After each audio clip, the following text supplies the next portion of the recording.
Hello and welcome back to the Dugout podcast. We've got a special episode for you today. I'm joined by my good friend Kaan to speak about the 2026 World Cup, but a bit different than you might think it. The discussion will go. We're actually going to be discussing fan culture as we lead up to the 2026 World Cup. There's going to be loads of different nations there, obviously. And we've got Kaan to speak today about Turkey, who obviously haven't qualified yet, but fingers crossed that they do. And obviously, as Kaan was born and raised in Belgium, he can speak about Belgian fan culture as well. But first of all, mate, how are you doing? I'm doing good, thanks. How about you? Enjoying the weather outside? It's been a nice couple of days, a little bit of early spring, so I'm happy about that. Yeah, and believe it or not, it's actually the weather in Scotland started to pick up over the past couple of days as well. So we've not just been getting rain and freezing cold. So I'm quite happy to see that. It's very rare in Scotland that we don't that we don't just see rain all the time. But yeah, but before we sort of dive into just speaking about fan culture, do you want to talk about the football for a minute? Obviously, you're born and raised in Belgium. Your mother's Belgian, but I'm assuming, do you support the Turkish national team? I have a little bit of a love-hate relationship with the Turkish national team. There's a lot of politics that goes into Turkish football. I've been really ever since I was a kid, always been a little bit dismayed about the selection procedure. If you play for Galatasaray or Fenerbahce in particular, players just tend to get a lot more call-ups, a lot easier. Even when other clubs are dominating or champions or whatever, even then, those players always seem to just have a foot forward in getting in, and I believe it has an impact as well on market value and so forth. So I don't like those games being played. But of course, and I remember very vividly the 2002 World Cup. I was over the moon, of course, when Turkey went to the semifinals after the golden goal against Senegal. 2008 was a very memorable tournament as well in the Euros with all those late goals for Turkey. Um, but yeah, it's I do support the Turkish national team, but sometimes I have some Schadenfreude as well because when they select certain players that really don't have any business being in there and then decide to go. Like, for example, the current coach, Vincenzo Montella, he's got this obsession with central defender Samet Akaydin, who he had at Adana Demirspor. And I think there's just many better younger Turks who play at a higher level, who deserve it more, and they don't get a look in. His insistence to playing with Barış Alper Yilmaz as the striker when there's other younger actual strikers available. It's just some things I don't like about it. But all in all, of course, he's done a fantastic job. Um, Brought Turkey back to their first tournament since 2016, I want to say, and actually had a very good tournament at the Euros recently. So he's done a good job, honestly. But I also think that there's a lot of talent available, of course, with the likes of Arda Güler, Kenan Yildiz. I think this is probably the most talent that Turkey has had in 20 plus years since the 2002 generation, which was the golden generation back then. Yeah, no, it can be. I imagine it can be difficult if you want to show support to your nation, but you don't necessarily agree with Yeah. the way things are being done. Yeah, you could put like let's say, I mean, you're like a Celtic fan or something, and for some reason, Celtic are doing great, or you're a Rangers fan, whatever, and Rangers are doing great, but for some reason the national team coach decides, oh well, you know what, the players of Celtic or Rangers, whichever team you support at the time, uh, yeah, they have to prove themselves like threefold before they get an actual call. So yeah, basically, it's just for some reason there seems to be something like that, and it's I don't like it. It's not fun. Sometimes you see players that really deserve a call up. They've been playing really well. For some reason or another, they don't because they wear the wrong jersey, right? Um, And yeah, that's just something, and that's something I've noticed for over 2 decades, right? Like even back in 2002 at the World Cup, it took Ilhan Mansız a golden goal coming off the bench to cement his place in the lineup, because before that, other players had to play. And that's kind of the thing in the Turkish national team. There's just some players have to play, whether that's based on the team they play for or the agent they have at representing them. I don't know what it is all sometimes, but like, yeah, there's just so much politics going in there. And that's something in the Belgian national team. You don't have that. There's obviously a coach is going to have his preferences, but there's no dirty politics being played. By and large, for the Belgian national team, the better players, the best players will play.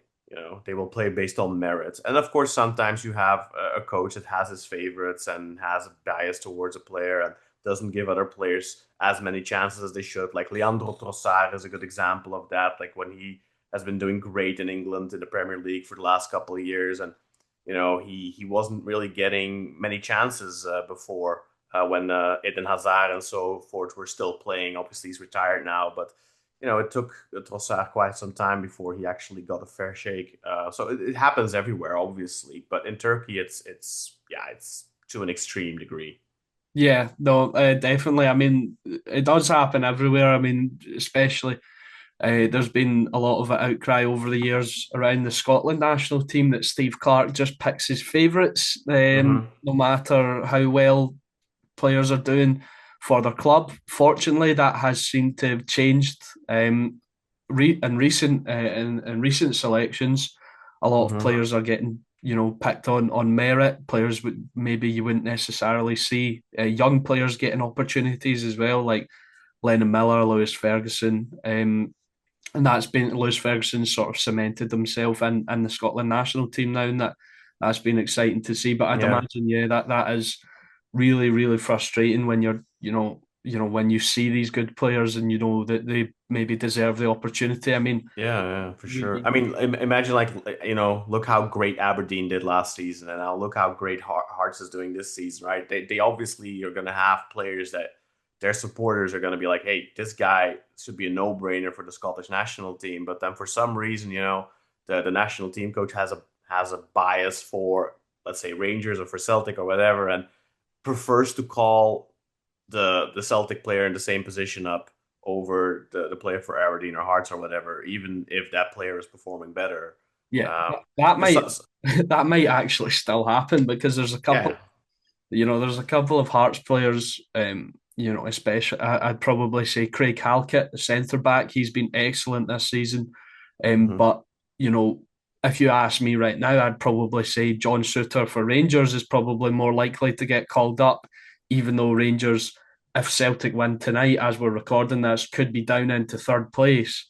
And Hearts are flying high at the top of the table. Halkett's been one of the best players all season. So, yeah, that could probably still Hmm. happen, which doesn't, yeah, which if you look at it from the outside, it doesn't make sense. But when you know sort of you know, maybe the selection process and, manager will look at Celtic or Rangers and choose a player from them instead. But anyway, um, speaking obviously, that was a little sort of preview for hopefully Turkey getting into the World Cup, and hopefully they choose the right team for the qualifiers. But I'll come into why I want to speak with you today.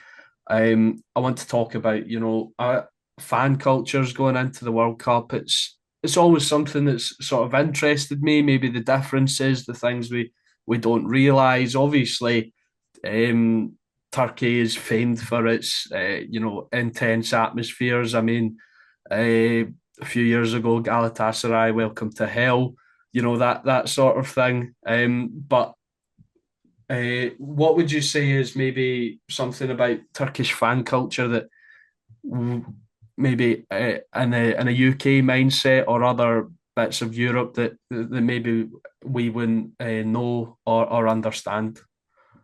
Well, I think one of the big part, of course, is like in the UK, you guys, you know, obviously, I think in the UK, you guys have some amazing atmospheres as well. Obviously, it depends on the club. It's very, very much dependent on which club it is.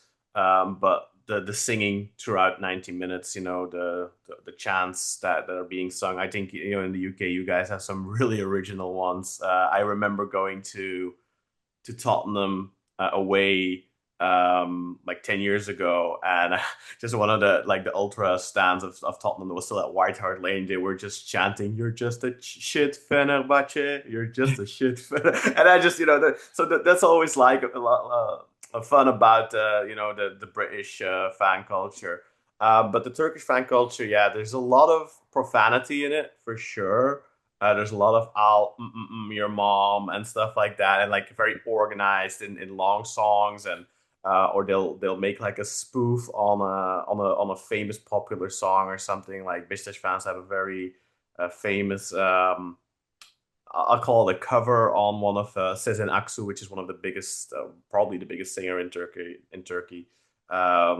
To celebrate their rivals Galatasaray, which basically it comes down to they say you're sons of Galatasaray, stuff like that. So there's a lot of that, a lot of profanity in Turkish fan culture, which is a little contradictory because swearing is a big no-no in Turkey in public, but everyone swears like a sailor. I remember when I was a kid, I was with my big cousin. I was at the store and I swore, and the boss of the store was like, he was like really upset because there was a young girl as a clerk at the cash register, and I was like 10 years old or so, and I was swearing like a little sailor as well, and yeah, my cousin had to apologize and stuff like that. So it's a very weird country in that regard because everyone swears like a sailor, but you can't do it in public. It's like a massive no-no, even though everyone does it. It's very hypocritical in a way. But then in like the football stands, it's incredible, like the amount of swearing that goes on there. Also, every week you have massive fines being dished out by the Turkish Football Federation to clubs. Certain clubs in particular get fined harder than others again. Um, and that has a lot to do with that. But there's just really really good organized chants throughout the match, 90 minutes long. I mean, I'm sure you're famous with the whole shh, and then one, two, three, and then they start jumping like crazy, and it's called the Uchlu. And also, one of the big things about Turkish fan culture is whenever the opposition is in possession, you just have this deafening whistling throughout the entire stadium. Everyone's blowing on their fingers, everyone's whistling, everyone's jeering. Famously about 7, 8 years ago, when Besiktas played in the Champions League, Timo Werner was still playing for Leipzig, and he had to come off. He had to get subbed off because he couldn't take the whistling, and he came off in the first half, I believe. So he requested himself to get subbed off because apparently he has some issues with I was gonna say claustrophobia, but I don't know if that's correct. But yeah, so there's that. There's the and that can be very annoying at times, of course, because especially if you're in the stadium, if you're on television, it's not that bad. If you're in the stadium, you can come out of the game afterwards and just be stuck with the ringing in your ears for like 1 or 2 hours. I've heard a lot of stories like that from traveling away fans that they just after the game they were just, yeah, their head was exploding and stuff like that. So that's very typical to the Turkish fan culture, I would say. Yeah, though definitely, it seems like there's a definite sort of intention to intimidate the opposition. Oh yeah, 100%. Behind it, Yeah, it's all yeah. about whereas maybe I think in Scotland, where obviously Rangers and Celtic get talked about for their atmospheres, I think the way you would describe that is they're maybe best known for getting behind their team, the Scotland national team, maybe getting behind their team.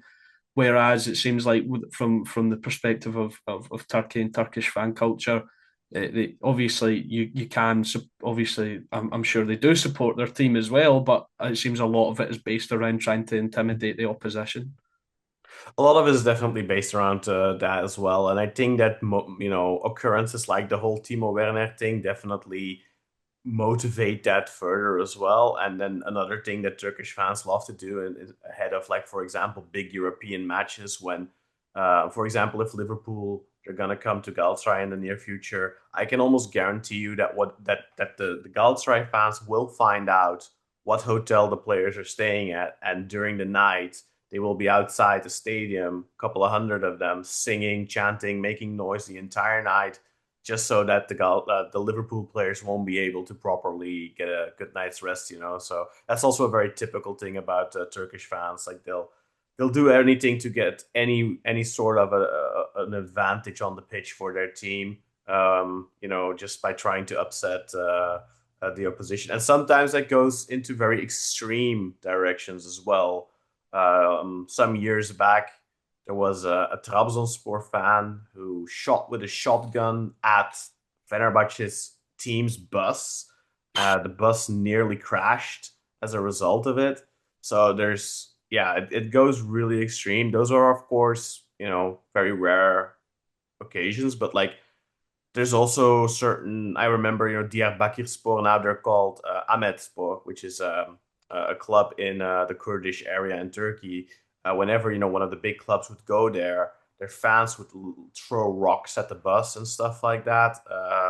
So there's a lot of that intimidation factor going on there as well. So it can be positive. Like in the stadium, I think all the intimidation is fair game as long as you're not throwing shit, which also happens, of course. There's a lot of that as well. Coins being thrown, lighters being thrown, chargers being thrown. That's also why if you go to a Turkish league game or a Turkish European game or whatever, if you decide to go, hey, I'm going to go to Istanbul for a weekend, I'm going to catch a game, don't bring your charger. They will take it. They will compensate it. They will confiscate it, not compensate, and you'll lose your charger. So don't bring your charger to the stadium. Don't bring your power bank to the stadium. Don't bring, you know, whatever. Don't bring your earbuds. Don't bring your AirPods. Don't bring them because they'll take them because you could throw them at someone, right? So they'll take them. Very often, I think it's an excuse for them to just take some AirPods. Yeah. But yeah, be careful with that kind of stuff. So there's a lot positive to the intimidation factor, where it definitely gives their teams an advantage. But there's also it can very turn negative as well very quickly. Like I just gave some examples where Yeah. yeah, that's the Turkish fan culture. It's like you said, very much based around intimidation, but not just that though. I should say, like, there's a lot of clubs who have really great atmospheres without just the intimidation. Oh, the intimidation is always there too, of course, but like, you know, Eskişehirspor, Besiktas, they have some fantastic atmospheres, right? Galatasaray, I know, in Europe it's like the welcome to hell, but Galatasaray is not even, I wouldn't even say they're top three best atmospheres in Turkey, you know? Wow. So yeah, that's and in large part, I would say that's probably because they've been as successful as they have, so they do attract a a lot more fair weather fans. That's just that goes with the nature of it, I think, with success. I know in Scotland it's not like that because obviously Rangers and Celtic, they have like die-hard, very loyal fans. They fill their stadiums without any problems. In Turkey, I would say there's a lot more fair weather fans. Like you see that a lot. Like for example, in the early 2010s when Galatasaray wasn't being successful, and they were in between. They hadn't built their new stadium yet and all that kind of stuff. They were playing in front of like 7,000 people. That was very exceptional though, because like one of their stands was closed off because it was too decrepit and all that kind of stuff, and they were building a new stadium, but they were also going through a very bad period. They had a very uninspiring team at the time, and then fans just don't show up as much. You've seen the same happen even now with Trabzonspor. They just slashed the prices of their tickets to 61 lira for the remainder of the season, despite the fact that they're currently in third. And of course, there's stuff that goes into that. They're not happy with the presidency. They're not happy with them selling their goalkeeper to Galatasaray, stuff like that. But still, you're in third place. You're playing good football. You until recently they had a chance at the championship. Like you should show up in Groves, but they don't always. Even though also Trabzonspor have very great, very loyal fans, and I myself am a Besiktas fan. We've had attendance issues in recent years. We've had very bad 4 or 5 years, but I think it's not just fair weather. It's also ticket prices in Turkey are really high, especially for the big clubs like Beşiktaş, Galatasaray, Fenerbahçe. Ticket prices are really, really high. The economy in Turkey isn't good. They're better off going to a local pub or watching it at home a lot cheaper because if you have to pay what the equivalent is of 18 to 20 euros for a ticket when minimum wage is 500, 550 euros, yeah, then 20 euros is a lot of money for a ticket. And that's the cheapest tickets. Then you have the more expensive tickets are like 40, 50 euros. Yeah. Yeah, that's unaffordable for a lot of people, especially if you have to go and you watch a team that's uninspired, that isn't performing. Um, so there's a Yeah, lot of yeah, that. Yeah, you're wondering why at that point giving yeah, you're giving your hard earned money to go and watch that. Yeah, yeah. and I think so. Yeah, but that also brings with it, like I said, that when they are successful, when the teams are doing well, there's more fair weather fans in the stadium, and those just don't provide the best atmospheres. yeah, There's a couple of really good YouTube videos from vloggers from last season. There was a very special week basically where all three the big three Istanbul clubs um, played in the same week in Europe. So Galatasaray played against Dynamo Kiev, Besiktas played against Athletic Club, and Fenerbahce played against I think hmm, who was it? I don't remember. I didn't play that. It doesn't matter. They were all playing at the same time in Istanbul, basically. So it was a perfect opportunity for these famous football vloggers to go and watch all three games, to go and attend all three of them. And they did like with the decibel meters, they measured the loudness of the fans and stuff like that. And I think Galatasaray came out lowest. I know wow, Besiktas had by far the highest decibel. I think Fenerbahce was second, but I could be mistaken. And Galatasaray was the lowest. And that's you would expect Galatasaray with their reputation in Europe to be one of the best atmospheres, right? And obviously, decibels aren't everything, but yeah, I mean, like I said, I would say I would rank Eskişehirspor, which is down in the lower leagues. I would rank them top three. wow, And there's a couple of other clubs that are not necessarily who you would automatically think of as the bad atmospheres.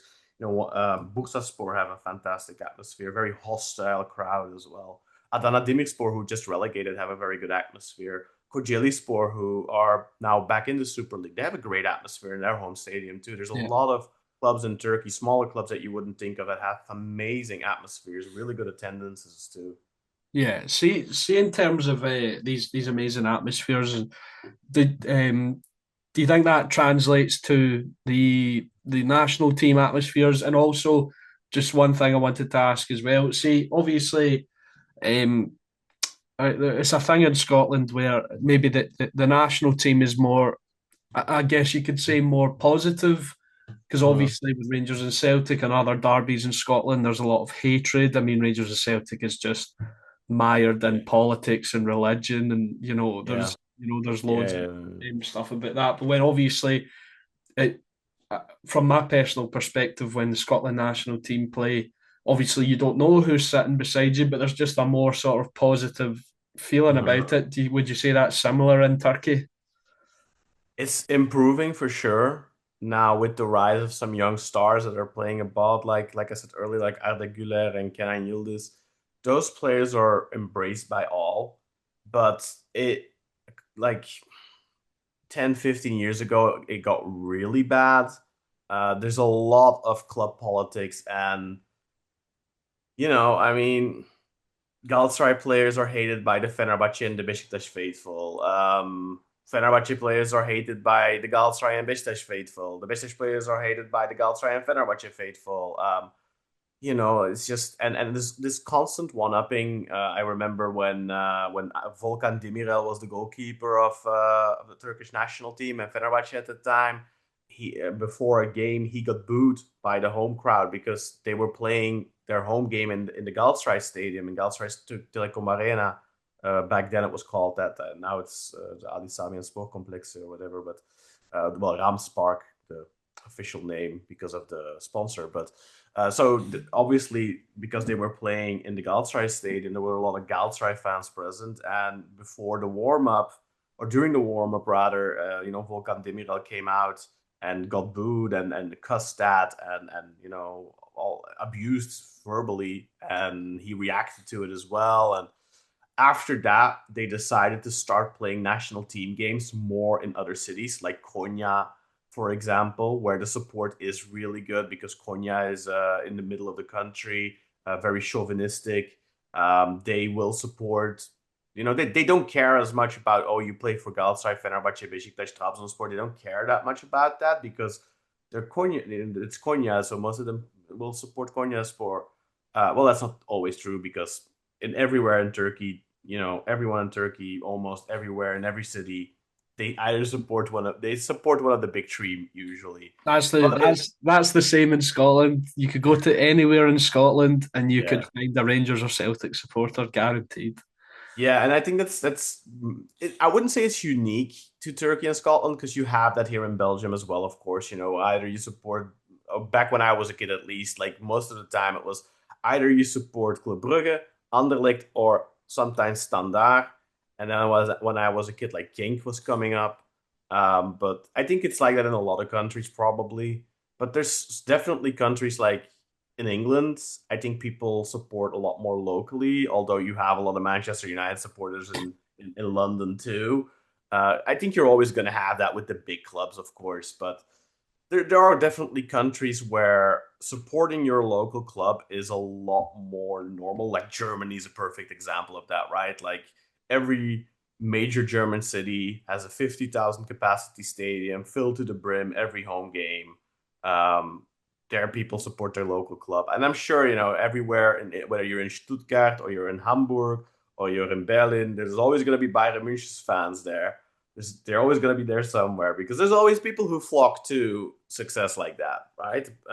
But yeah, I mean, in general, I think that's definitely something in Turkey that's a pretty unique situation, probably like in Scotland, where it's to such an extent that is uncomparable to most other countries. I could imagine it's maybe like that in Argentina, for example, as Yeah. well with Boca and with River Plate, and in Chile with Colo Colo and so forth. But Yeah, I think I think I think even in certain places in Scotland, like you could go to Dundee, for example, and there'll be more Old Firm supporters in Dundee than there is Dundee or Dundee United fans. It's just, mm, yeah, it's kind of mad, and that brings a whole discussion about in Scotland where we're trying, where people are like, you should support your local team, and yeah, that's why there's so many. but That's why but there's it's also parity. but, but I think what Scotland and Turkey have in common is that there's just in Scotland it's two clubs who have a monopoly. In Turkey it's three clubs for the most part who have a monopoly.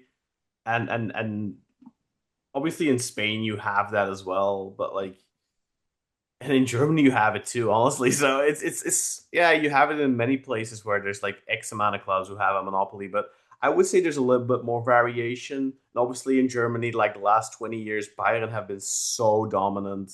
But in the past, you had Schalke, you had Dortmund, of course, even in the last 20 years, and you had Werder Bremen, and you had Wolfsburg, and you had more variation of different clubs winning the championship. Kaiserslautern back in the day, Köln. And obviously that's changed now. And the same thing is true for France, right? Until the Arab investors in Paris Saint-Germain, France was a very competitive league for the most part. Yeah, you had Lyon winning 7 straight, but you had, of course, other clubs competing as well, like Nantes and Lille and whatever, Marseille, obviously. Saint Etienne is still the record champions of France to this day.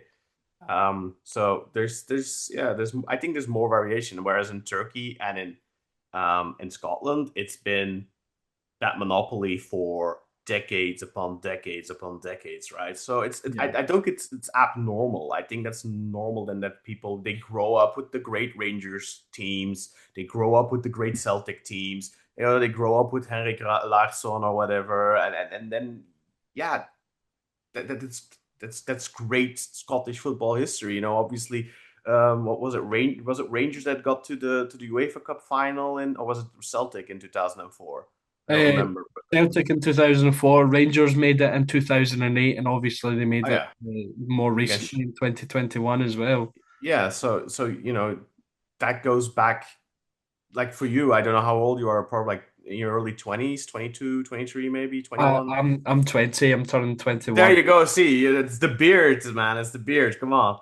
but yeah, you're 20 years old. So when that happened, you were literally a kid. So obviously, those types of things are going to be very influential in how you see the local football, right? I don't know who you support, but No. it's.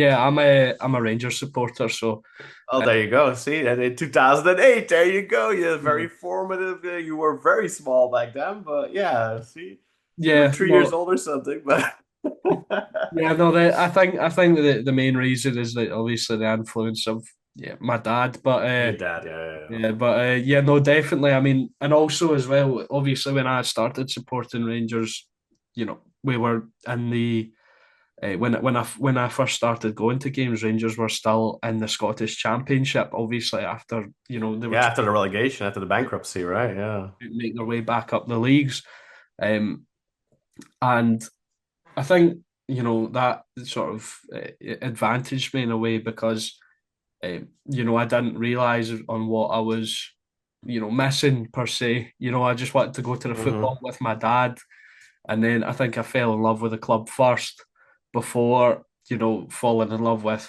trophies and, winning all the time. Because Rangers haven't won all the time my whole life supporting them. So it's been quite difficult. But yeah, Well, they are still the record champions, though, aren't they? If I'm not mistaken. I think it's tied right now. So Oh, okay. if Celtic win it this year, they will take Rangers over in terms of and obviously Celtic do have the most major honours as well in Scottish football at the moment. Mm. They took that mantle last year.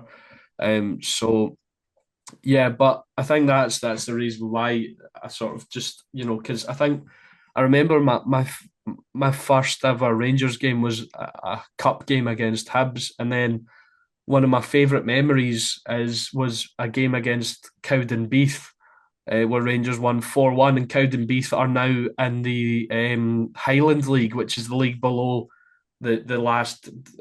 So in Scotland we have it's the same as England. So we've got Premiership, Championship, League One, League Mhm. Two, and then the Highland League's like the National League in England. So that's where Cowdenbeath are now. But that's one of my favourite memories of that game, just because I was there with my dad. Rangers won 4-1. So it's funny how things that happen like that. But so we spoke a lot about the Turkish fan culture there, and spoke a little bit about Scotland and that. See, in terms of Belgium, what would you say the main differences are? Is there between that and Turkey? Is there anything that any traditions, anything like that that maybe people outside of Belgium wouldn't know about? Oh, traditions. Oh, that's a tough question. Probably eating fries before the game or a hamburger. Yeah, No, but yeah, I think Belgian fan culture is very different compared to Turkish fan culture. Obviously, it's very different culture in general, just society-wise as well. yeah, It's a lot less intimidation based, I would say. It's more about supporting your home team. But there is, of course, every set of fans, especially ultras, they will try their hand at trying to intimidate the opponent for sure. I think in Belgium, the atmosphere is mainly made by the ultra stands, and that is probably more a Western European thing. Whereas in Turkey, obviously, look, you have the ultras, the diehards behind the goals and stuff like that, and they lead the rest of the stadium in the atmosphere, but the entire stadium in Turkey participates. Like everyone participates, everyone sings. You've got 35, 40,000 people singing at the same time. Whereas in Belgium, the ultras are mainly the ones making the atmospheres, whether it's with trumpets or with drums or singing songs. It's mainly that one section. You know that feeling when you're in the stadium and you have this one section of the crowd that's just all the sound is coming from there. That is very typical for Belgian football, I would say. Whereas in Turkish football, it's like sound comes from everywhere. It's all around you. That is, I would say, the big difference. Um, and other than that, yeah, I mean, I think in Belgian fans, even small clubs get proper support, I would say. Whereas in Turkey, I would say, but that has a lot to do also with the municipality teams in the Turkish league, which you don't have in Belgium, and it goes again back to politics. Because like I said earlier, you have small clubs in Turkey that have amazing fan culture, amazing fans, lots of attendance, but they're in the lower leagues. Whereas then you have like the Başakşehir's, the Kasım Pashas, the Eyüpspors, uh, Fatih Karagümrük, so many local clubs that are like more pushed by the municipality. They get funded by the municipality. They barely have fan bases. There's a lot of that in Turkish football, which you definitely don't have in Belgium. In Belgium, you can go to a game from Westerlo, and there's like 8,000, 9,000 people in the stadium, and they created a great atmosphere. So we just had a bit of a technical issue there, so there might be a bit of a weird jump cut for anyone watching. I was just asking, you mentioned the municipality and the teams, and then you went on you were speaking about Westerlo and that, but I wanted to. Obviously, I want to hear about that, but I was just curious. So, see those teams that are backed and maybe don't have the biggest support and that kind of thing. Yeah. Am I correct in saying Trabzonspor are one of those teams as well? No, no, no, no, no, no, no. Trabzonspor are a tradition club. They Right. have been around since the very early 60s, and before that they're basically a fusion club. Like before that there were different clubs in the region in Trabzon, and then they fused into in 1961. No, Trabzonspor are not by no Oh, means a municipality club. No, no, do Başakşehir. you know Başakşehir.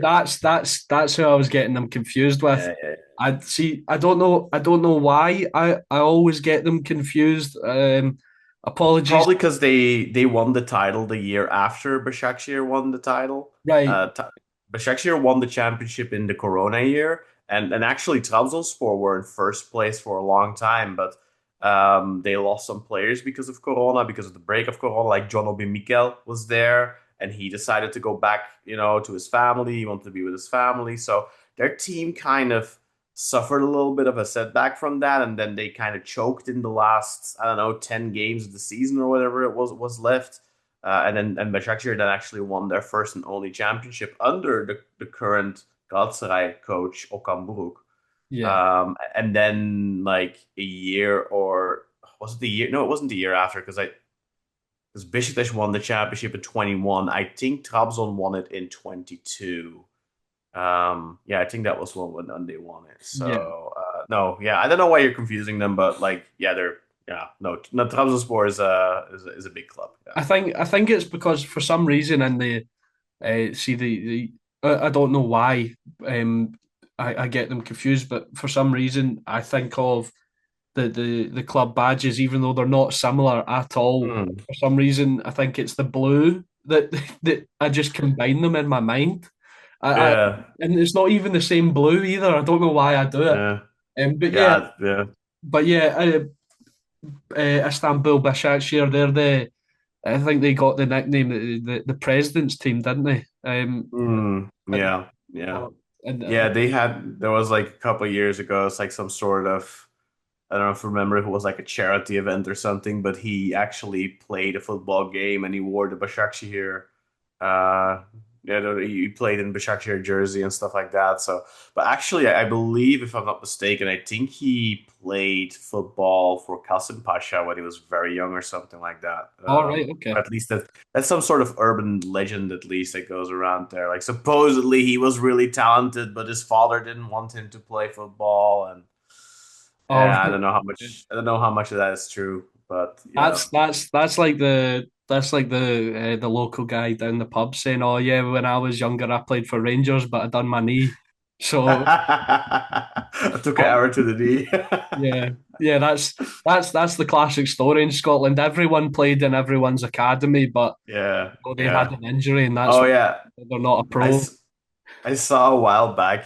I don't remember. It's been a while, maybe a few years, but I saw this video of a girl saying, "Ah, if I get one more guy who comes up to me and says, 'Yeah, I could have made it pro, but I done my knee.'" So it's not just a thing in Scotland. It happens here too. Yeah, everyone could have gone pro if it wasn't for their knee. Yeah. Yeah, no, but we were speaking about the fan culture. You were speaking about the teams in Turkey with maybe not the best support because of the way they've been bought over and run, and but then you went on to you were sort of comparing Mm, that to teams in Belgium like Westerlo with really good support. Yeah. I mean, for example, Gavi and Mechelen have a fantastic fan base in Belgium, and they're a relatively modest club. Yeah, they won the championship in 1990, and they even won a European Cup back then. In that time, I think in '89 or '90 as well. But like they're a relatively small club, right? And like Antwerp, like yes, they won the championship a couple of years ago. But then you had to go back like all the way back to like the 1930s or 40s or 50s. I don't remember exactly for their previous championship. Now you have Union Saint-Gilloise now who won their first championship since before the Second World War. And then there's Ghent who won their first championship only a couple of years ago.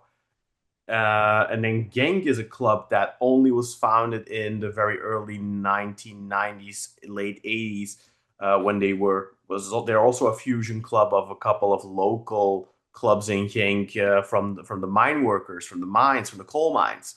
So they only exist since like 1989 or 1990 or something, and they've won I think their first championship in 1999, then a second in 2002, and they've won like two or three more since. So there's a lot of clubs like that, but they have great support. Clubs like Genk, Gent, Antwerp, Lierse, who are down in the lower league, Germinal, Beerschot, Mechelen, Westerlo. I think in Belgium there's a much better local support your local club fan culture. You Yeah, don't have that as much in Turkey. Obviously, in Turkey, you have, like I said, you have clubs like Eskişehirspor, Kocaeli, Adana Demir. You have those clubs too, where there's great local support. But by and large, in Turkey, most people support like their local club as their second team, and then their first team is like Besiktas, Fenerbahce, or Galatasaray. You don't have that as much in Belgium. Yes, you have it too. Of course, like I said earlier, you have like when I was a kid, everyone either supported one of the Standaard, Anderlecht, or Club Brugge. But I think that's not as general as it is in Turkey, where you do have a lot more local support in Belgium, and it's good local support. And look, obviously, Belgium's a small country. Like local support does not mean like in Germany, like 40, 50,000 people in the stadium. Like a club like Westerlo, maybe like I said, 8, 9,000. But a good 8, 9,000 in a stadium that suits like 11, 12,000, 13,000 people, that's a good crowd, right? Like if you've yeah. got 8 or 9,000 people in a 35,000 capacity stadium, that looks like shit on TV. The atmosphere doesn't come across. But if you've got 8, 9,000 people in a 10, 11,000 capacity stadium, that's a fantastic atmosphere. And it's 10,000 people almost in how Yeah, many square meters it's a lot of people. yeah, I think that definitely does make a lot of difference. And I mean, I think we were speaking about earlier in Scotland where a lot of people support either Celtic or Rangers, but I think Scotland actually in a recent study had the highest attendance of fans across Europe per capita. Mm. And you do get that a lot in Scotland. Maybe not the biggest stadiums, but not the biggest support, but they do, do a good job of getting a decent amount of fans in to create a good Yeah, atmosphere. yeah. I mean, except from I don't know if you've ever seen a Livingston game. Their stands are always empty. Yeah, oh, it's fun. It's funny that you mentioned Livingston actually, because my history with Scottish football goes back over 20 years as well. And actually, one of the players that played for Besiktas for many years, well, not many years, but he's kind of a British legend, Pascal Nouma. He came to Livingston in I want to say 2004, 2005 or something along those lines.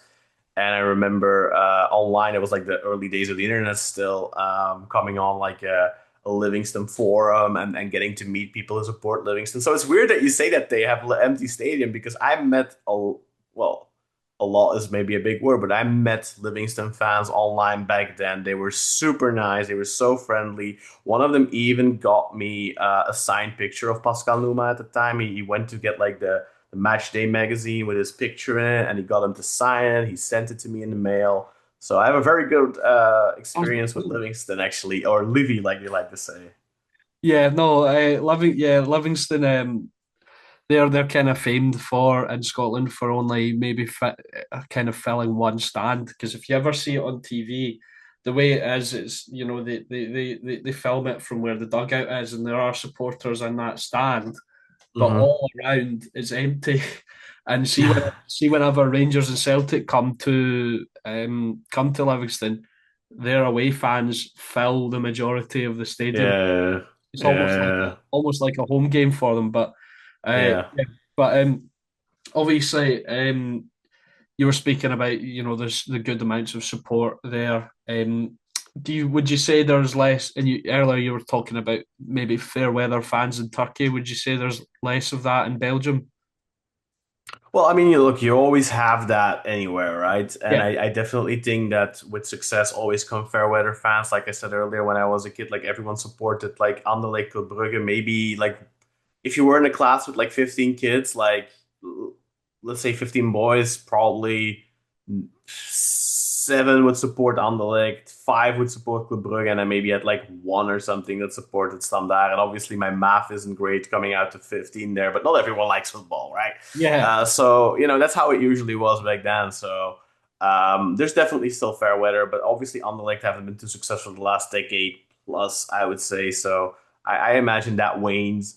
Now Club Brugge is very successful, so obviously they're gonna get some better support. But Club Brugge have very loyal fans anyway. Like they have a very loyal fan base regardless. Anderlecht too. So I think there's obviously some elements of fair weather fans in Belgian football too. But I think I don't see like for example Anderlecht, like I said, they've been doing pretty poor for over a decade, and their stadium isn't empty by any stretch of the imagination. So I would say it's less a thing than it is in Turkey.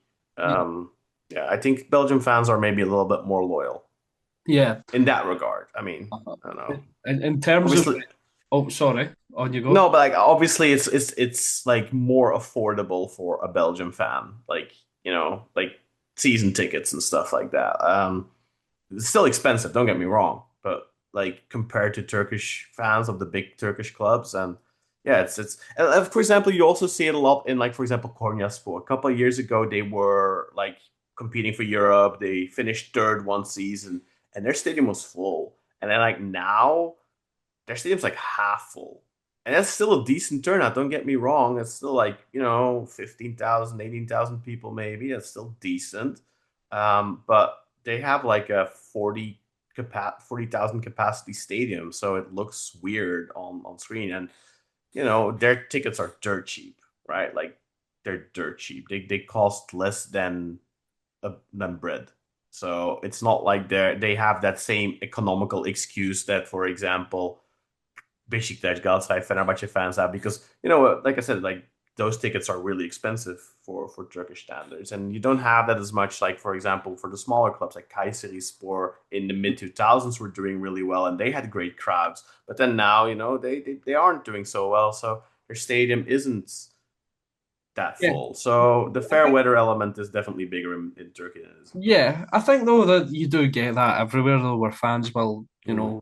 go away and come back depending on how well your team's Well, doing. yeah, Look, yeah, yeah. Of course. Look, if you're like if you live in a big city, let's say you live in Dundee, like you said, and Dundee are going to the Europa League. They're having a great season. They qualify for the Europa League, and every home game, they play good football. It's a fun atmosphere. Obviously, people who are more casual, they're gonna be, oh, nice night out to the football tonight. That sounds like a fun idea. And obviously, when the team isn't performing, when the team isn't playing well, and it isn't fun to watch, like those people are like, yeah, I could just Netflix today, or I could do something else. And I think as well that that plays a big part. Like I feel like the rise of social media and stuff has definitely changed the profile of football fans in Turkey a lot more than it has maybe in other countries. I feel like because of Turkey being so famous for their atmospheres, I definitely noticed that the atmosphere in Turkey isn't what it used to be 10, 15 years ago. I don't know if you guys noticed that as much in Scotland, for example, but like for me, it's very noticeable that people are more on their phones. They're more about, oh, well, let's make a fun video for TikTok today or for Instagram, or let's get a couple of good pictures for my Instagram or whatever. And they're less so there to support the team and sing for 90 minutes than they were before.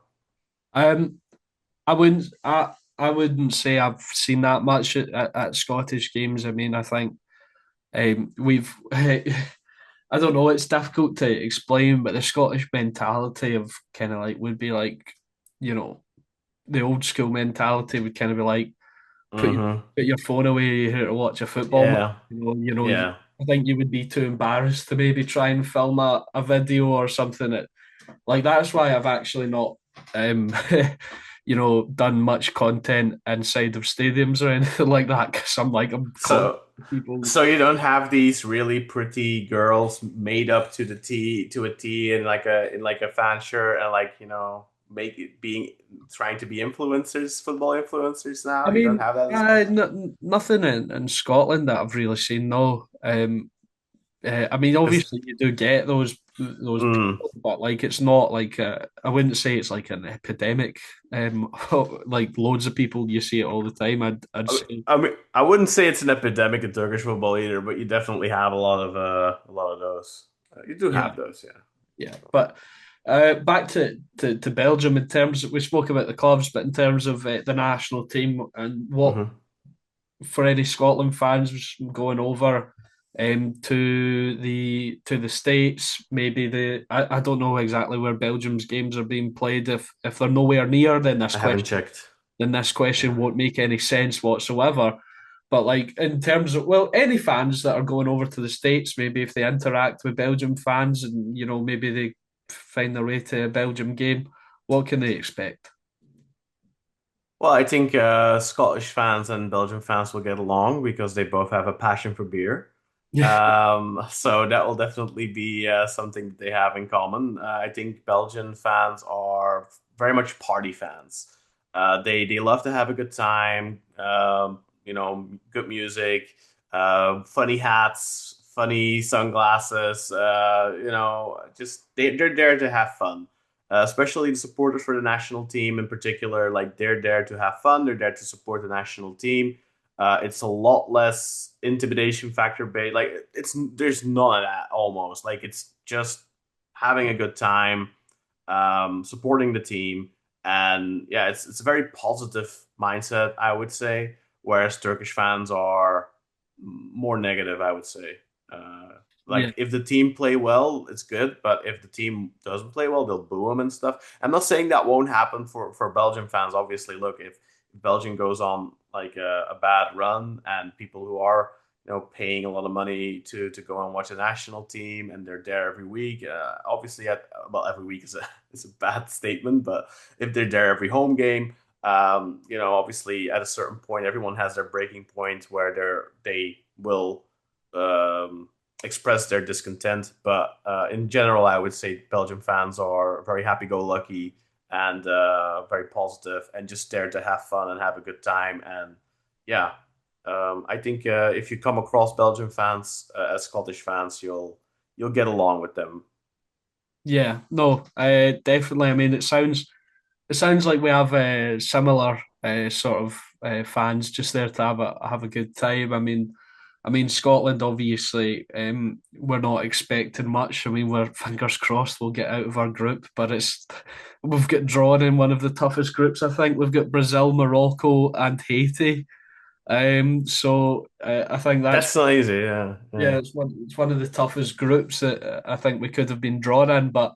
At the end of the day, the Scotland fans will just be there for a good time as well. But Mhm. yeah, no, but I think that's it for today's chat. Thank you very much to you for joining me. Is there anything that you do that maybe that you'd want to promote or chat? Well, like I said earlier, I am a Besiktas fan. If you're interested in Besiktas, you can always go and check out the Black Eagles podcast on YouTube or Spotify, or you can follow us on Instagram, TikTok, Facebook, all that kind of stuff at the Besiktas podcast. And just one more thing I'd like to add is that obviously I think English fans have this very bad negative rep in Europe, and I think it's weird that weird. Well, it's not weird, but like obviously I think Scottish fans have like the complete opposite. You're almost like it's maybe a stretch, but like almost the Japanese fans of Europe, like where you guys have like this really positive, especially the national team fans, obviously. this really positive reputation. I think where, like you said, I think Belgian fans and Scottish fans do have a lot in common. Where with English fans, you're always worried about them getting shit faced drunk and putting a bar on its head and whatever. You don't have Yeah. that as much with Scottish fans, I'd say. So, Yeah, well, we uh, we we just get super drunk and then pass out singing, basically. well, that's fun, right? But it's like you. I mean, I'm sure everyone has this their friend group and their friend group. Like my best friend, he's one of those people. He'll drink, get shit faced, and he'll fall asleep on the bar, or he'll fall asleep under a table or something like that. And I have my other best friend, and he'll get shit faced, and he'll like start fights with people. That's the English guy, and then the other is the Scottish guy. Yeah. But hey, I wish you guys the best of luck in the World Cup. Obviously, three great group stage games, and hopefully beyond that, so you guys can party hard. Hopefully, it'll be possible in the United States to have fun, given the Yeah. political turmoil there right now. But yeah, Yeah. wish you guys all the best for the World Cup, obviously. Thank you very much. And thank you to everyone for watching and listening. Make sure to check out all the stuff that Kaan mentioned. Make sure to go and check out the TikTok, the Dugout. Check out the Twitter, the Dugout as well. Please like and subscribe. Leave a comment if you've enjoyed this video. Thank you and goodbye.